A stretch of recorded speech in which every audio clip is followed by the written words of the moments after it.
So you might have seen in the media or even had an opportunity to play with generative AI art technology, which are able to take a text prompt and then generate an image or even videos of the subject that you typed in.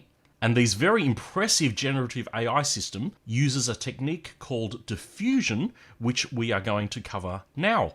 So diffusion can be explained with the following quote by the famous Italian sculptor Michelangelo when he was asked, "How did you create the magnificent statue of David?"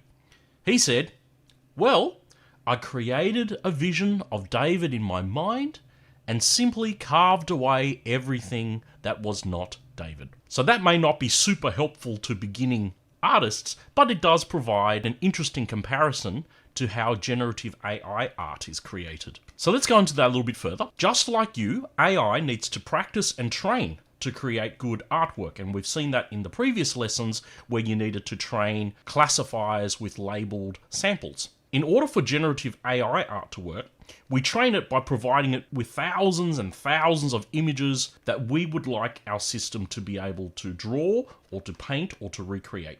So if we wanted our system to draw dogs or produce images of dogs, we need to teach it what a dog looks like.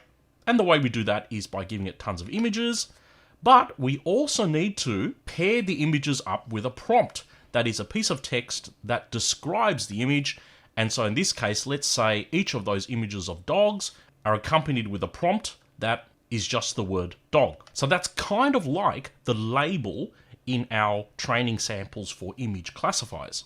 What happens next, and this is a simplified explanation, it's actually more complex than the way it's described here, but it does give you an indication of what happens. That original image that we gave to the system is slowly changed by adding more and more random information, which is called noise. So you can imagine that you start with this picture of a dog here, and we're slowly going to add more and more random scribbles. So even though we can look at it as scribbles in the next couple of slides, what actually happens is that the scribbles can be represented by mathematical equations and distributions. So they're kind of mathematical scribbles, but to our human eye, it will look like just random noise or information that's been put onto the image. So here's an example. These are just squiggles that I've drawn myself. This is not the actual mathematical noise that's added, but let's imagine we're adding some squiggles, and then we add some more squiggles, making the image more noisy or more random.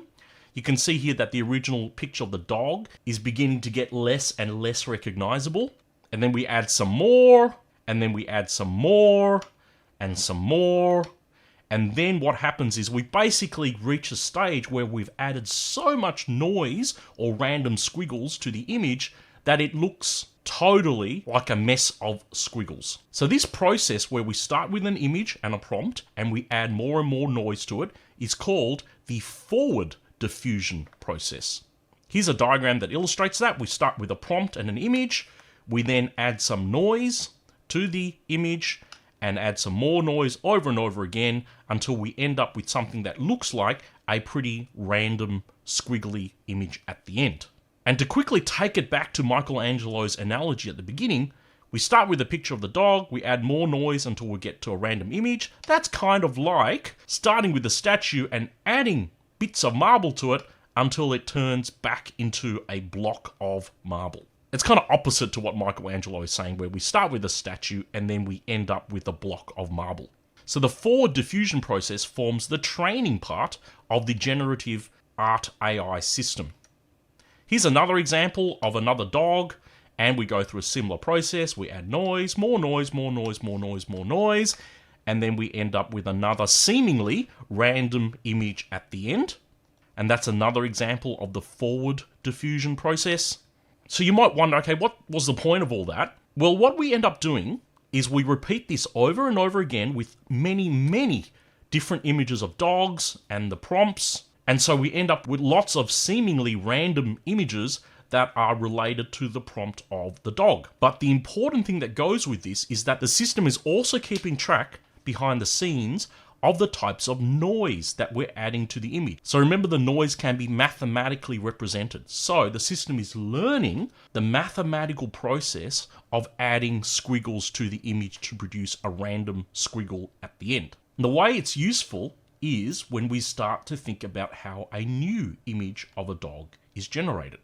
So to do this, we're going to start the system now with an actual random image. So not a seemingly random image that was generated by adding noise to an image of a dog. We actually give it a truly random squiggly image that we started off with. So imagine that it looks like this. And so to generate the new image of a dog, it will remember the noise that it added to the original images of dogs to produce the seemingly random images. And what it's going to do is take away this noise that it learned from the true random image that it started with. So imagine that's a true random squiggle. It's going to slowly take away the noise that it learned through the process of adding noise to all the other images. Take away some noise, take away some more noise, take away some more noise, and we end up with a new image of a dog that's related to the other images, but it's one that the system has never seen before. And this is known as the backward diffusion process. So here's the diagram. We start off with the same prompt that we used to train the system. So in this case, dog, but we pair it with a truly random image.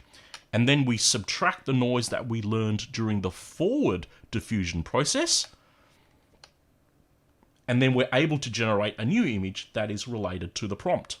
And so this backward diffusion process does match with Michelangelo's analogy of starting with a block of marble. So the random image is like the block, and we're slowly starting to chip away everything that is not what we want, and we end up with a brand new sculpture.